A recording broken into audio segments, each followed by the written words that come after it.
अदरिया जो समझ रहे हैं कि बिल्कुल खामोशी लगी, जुपिटर तुलु हो चुका है, जो अदलिया का प्लैनेट है, सैटर्न अपने घर में है, तो कुछ बड़ा होने वाला है। और 3 बड़े प्लैनेट्स पहली दफा पाकिस्तान में उन्होंने अपना ज़ोडिक सर्कल पूरा नहीं किया। यही वजह है जो मैं कहता हूँ कि रजीम चेंज होगा। अस्सलाम वालेकुम, मैं हूँ आपका एस्ट्रोलॉजर सलीम समी, खुशामदीद सियासत और नजूम में। आज फिर हम किसी नए टॉपिक पर बात करेंगे कि पाकिस्तान में जो सूरत हाल है, जो बड़ी ही अनप्रेडिक्टेबल सूरत हाल है, और रजीम चेंज जो कहा जाता कि पिछले महीने जो रजीम चेंज हुआ, हालांकि वो रजीम चेंज नहीं था, एक हुकूमत चेंज हुई थी। रजीम चेंज तो अब शुरू हो गया है, अब होना है, शुरुआत उसकी हो चुकी है, वो होना है। रजीम चेंज ज़रूर है, उसने होना है, उसने होके रहना है। उसकी बेसिक्स वजह है कि मैं जो आपको जितनी भी ये न्यूज़ या जितना भी कैलकुलेशंस निकाल के देखता हूँ, उसकी बेस एस्ट्रोलॉजी है, और वो है मंडेन एस्ट्रोलॉजी। आप समझते हैं कि ये वीकली हॉरोस्कोप है या मंथली हॉरोस्कोप है, आप उसको उस तरह से देखते हैं। ना ये वीकली हॉरोस्कोप है और ना ही ये मंथली हॉरोस्कोप है, और मैं जो भी बात करता हूँ एस्ट्रोलॉजी की बेस के ऊपर करता हूँ और मंडेन एस्ट्रोलॉजी के ऊपर लेते हैं। वैसे मैं वैदिक एस्ट्रोलॉजी करता हूँ। वैदिक एस्ट्रोलॉजी में बहुत कम नेपच्यून, यूरेनस और प्लूटो को लिया जाता है। आम इंसानी ज़िंदगी में बहुत जो बड़े आदमी हैं उनकी ज़िंदगी में ज़रूर ले लिया जाता है, लेकिन वो कम लिया जाता है। लेकिन जब आप मंडेन एस्ट्रोलॉजी करते हैं तो ये तीनों बड़े प्लैनेट्स को ज़रूर लेते हैं। जिस रजीम चेंज की मैं बात करता हूँ पाकिस्तान में, ख़त्े में, दुनिया में, उसकी बेसिक वजह है कि पाकिस्तान, हम समझते हैं कि 1947 में आज़ाद हुए, लेकिन मेरी सोच इससे बिल्कुल बरक्स है कि हमारे आका चेंज हुए। बस पहले इम्पोर्टेंट थे आका, अब लोकल आका। 1947 में सिर्फ ये चेंज आया। जैसे वो इकबाल साहब का बड़ा एक मशहूर शेर है, हिंद में जो थी मुल्ला को नमाज रोजे हज ज़कात की इजाज़त, वो समझा कि इस्लाम जिंदा है। इसी तरह हम पाकिस्तानियों की भी सोच है कि हम आज़ाद हैं। ये तो 75 साल के बाद चला कि हम आज़ाद नहीं, हम कैद में हैं, और जिनकी कैद में है उनसे छुटना बड़ा मुश्किल है। मैंने आपको पहले बताया कि 3 की तिकड़ी, सरमायादार, मजहबी लोग और हुक्मरान, ये 3 की तकड़ी जो है हमेशा जो है आवाम को बेवकूफ़ बनाती रही है, और बनाती रही है और रहेगी भी। अब ये तीनों बड़े प्लैनेट्स नेपच्यून, यूरेनस, प्लूटो, जब पाकिस्तान कहते हैं बना 1947 में, तो ये तीनों प्लैनेट जो थे, जो यूरेनस था वो महल जमनाई में था, प्लूटो जो था वो कैंसर में था जहाँ पाकिस्तान के सारे प्लैनेट्स हैं, और नेपच्यून विर्गो में था। तो पहली दफ़ा ये सारे प्लैनेट्स यूरेनस थे, वो आखिरी ज़ोडिक का सफ़र पूरा कर चुका है, और वो बुर्ज हमल में है वैदिक एस्ट्रोलॉजी के हिसाब से, और प्लूटो बिल्कुल ऑपोजिट बैठा हुआ। तो ये तीनों प्लैनेट्स वो हैं जो एक ज़ोडिक का जो चक्कर होता है बड़ी सदियों में करता है, कोई 1.5 सदी में करता है, कोई 165 सदी में करता है, यानी बड़ा लंबे लंबे पीरियड होते हैं। तो ये यूरेनस अभी पूरा चक्कर तो उसने नहीं किया, लेकिन पाकिस्तान से वो उसके थर्ड हाउस में आ गया। प्लूटो बिल्कुल सामने 10वें घर में, यानी ताकत का ये जो चेंज है, ये तो ताकत की चेंज जो है वो होनी है। और पूरी दुनिया में भी अगर हम लगा लेंगे तो प्लूटो, यूरेनस और नेपच्यून के बहुत बड़े असरात हुए।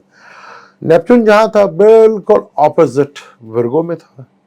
पाकिस्तान को कलमे के नाम पर, एक रिलीजन के नाम पर बनाया गया, और आज नेपच्यून जो है बिल्कुल उसका ऑपोजिट है, जहाँ मैं कहता हूँ कि मज़हब और मज़हब के लोगों के लिए एक बहुत बड़ी दुनिया में थ्रेट बाकी है। बड़े सवाल खड़े होना शुरू होंगे मज़हब के ऊपर भी और मजहबी लोगों के ऊपर भी, और वेदर की चेंज बहुत बड़ी चेंज होगी जो आजकल नज़र भी आ रही है पाकिस्तान में। तो ये वो 3 प्लैनेट्स हैं जो आखिरी ज़ोडिक की तरफ सफ़र पूरा कर रहे हैं। तो पाकिस्तान में तब्दीली अब आके रहनी है, अब जो मर्जी करें। हालांकि सैटर्न जब से पाकिस्तान बना 3 दफ़ा अपना चक्का जो है पूरा कर चुका है, बिल्कुल ऑपोजिट रहा 2020 से लेकर 2023 तक, और अब ये अपना उसके बिल्कुल 8वें घर में आ गया। अब आपके 8वां घर जो होता है वो ट्रांसफॉर्मेशंस का घर होता है।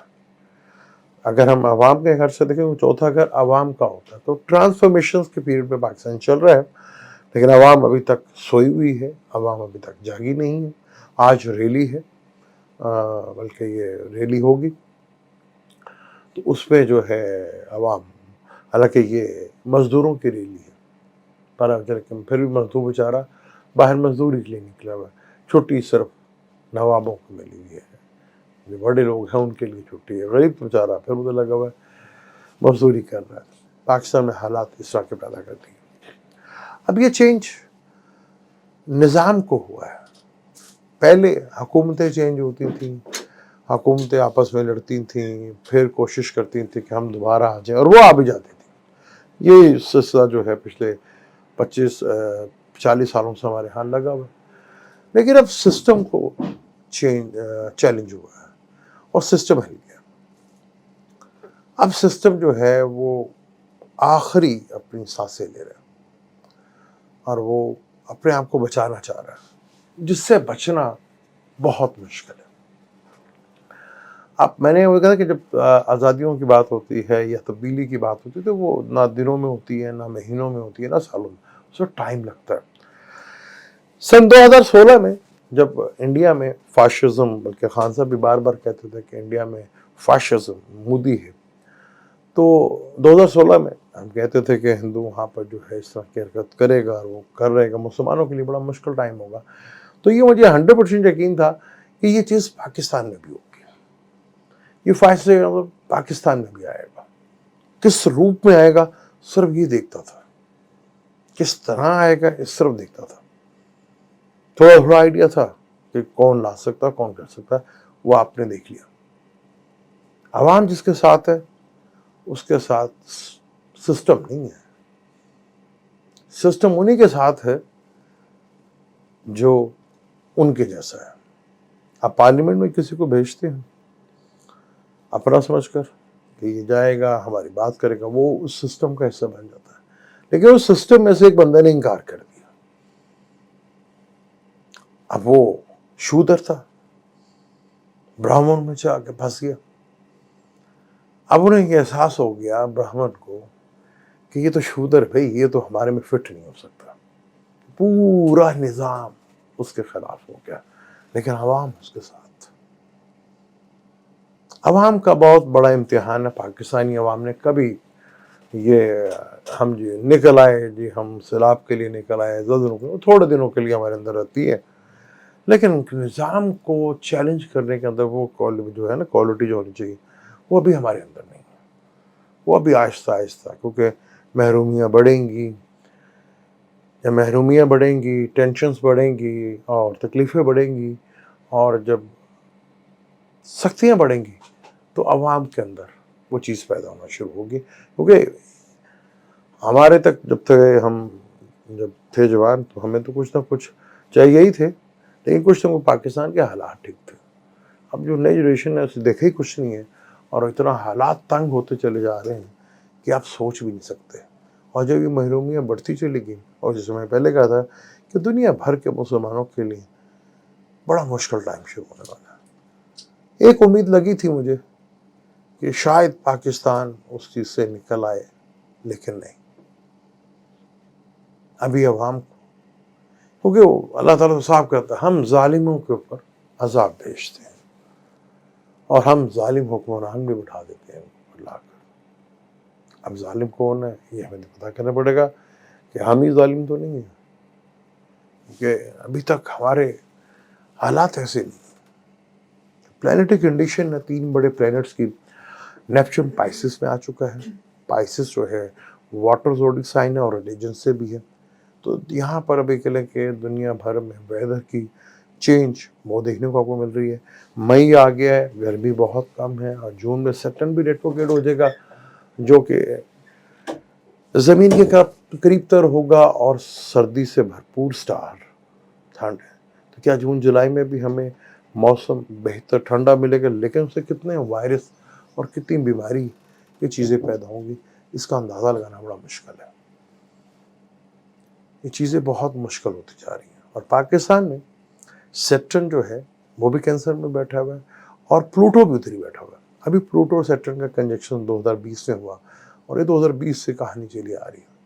جو 20 سال 75 سال سے ایک نقاب چڑھا ہوا تھا نا، دوسرا اگر فیس کا بھی ہوتا ہے، راہو ادھر بیٹھا ہوا تھا، وہ فیس نوچ کے گیا، اتار کے گیا.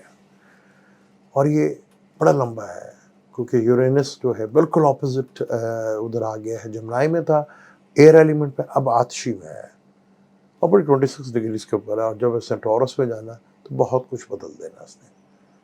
اور پلوٹو ایک لمبے عرصے تک ہے. یہاں تو پوری دنیا کا ایک جو تانے شاہ کا سسٹم وہ ختم ہوتا رہتا ہے، لیکن پاکستان میں تبدیلی جو اصل رجیم ہے وہ ان 3 بڑے پلینٹس کے تھرو جو ہے وہ پورا اگر آپ اسٹرالوجی کو انڈیکیٹ کر رہی ہیں، حالات کو دیکھ لیں کہ حالات آپ کو نظر نہیں آ رہے آگے. کیونکہ سیٹرن نے ریٹروگریڈ ہونا ہے زمین کے قریب، تو ٹھنڈا پلینٹ ہے.